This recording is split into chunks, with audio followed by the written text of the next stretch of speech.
Welcome back. Today we're making these super cute lunchbox cakes. Some people also call these bento cakes, and this is a minimalist style cake that originated in Korea and is so cute that it's actually gained popularity all over the world. This recipe makes actually 2 of those little bento cakes. It makes 2 6-inch cake layers, and we're going to first make our chocolate cake batter, whisk it together, and then bake it up in the oven for about 25 to 28 minutes or until a toothpick inserted in the center comes out with a moist crumb. While our cake layer is baking cool, we're going to make our small batch of American buttercream. So this is a half batch of my American buttercream recipe.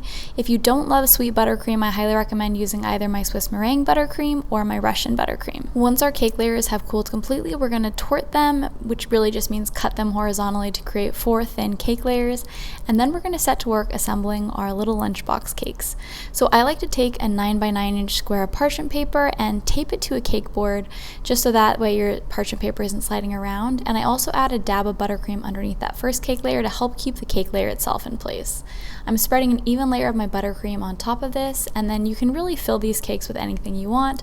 I chose rainbow sprinkles, but chopped up candy bars, mini chocolate chips, or even pieces of fruit would taste delicious inside this cake. We're topping it with our second cake layer now, and we're covering the cake in a thin crumb coat. This is just going to help keep all those little bits of chocolate cake in place so that our second layer of frosting turns out super beautiful and super clean. So it's pretty crazy that we're making this cake literally with one single cake layer essentially that we cut in half. But these cakes are supposed to be short. You want them to be about 2 inches high because they need to fit inside that to-go container. And once you add in the frosting between the layers and on top, the cake gets a decent enough height where you really can't have too thick of cake layers or that to-go container lid is not going to close properly. So we chilled our crumb coat in the freezer for about 10 minutes until the frosting was firm to the touch, and then we are covering it in a second thicker layer of frosting. You want to do your best to try to get this frosting nice and smooth on the top and the sides of the cake. I like to use a small offset spatula and a bench scraper, but if it isn't totally perfect, don't worry. You're going to be lifting this cake up on the parchment paper and placing it in the container, so you're not really going to see the sides of the cake. So this cake design is super forgiving, and that's one of the many reasons why I love it so much. My cake was still pretty firm from coming out of the freezer from the crumb coat, so I was able to easily lift it and just place it right into our to-go container.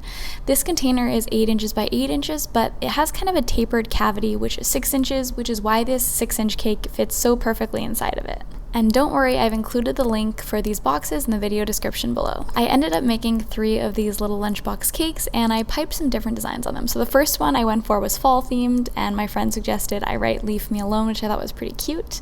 And I just colored my leftover frosting and used some couplers to add on different frosting tips to make a cute little border around that.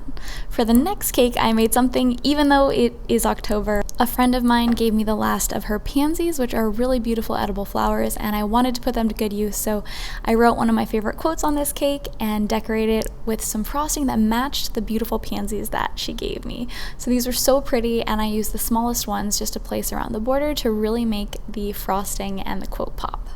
But this cake design really is so fun because you can write anything on top of these cakes. Thank you guys so much for watching. I hope you enjoyed this video. The recipe is linked below, and until next time, happy baking.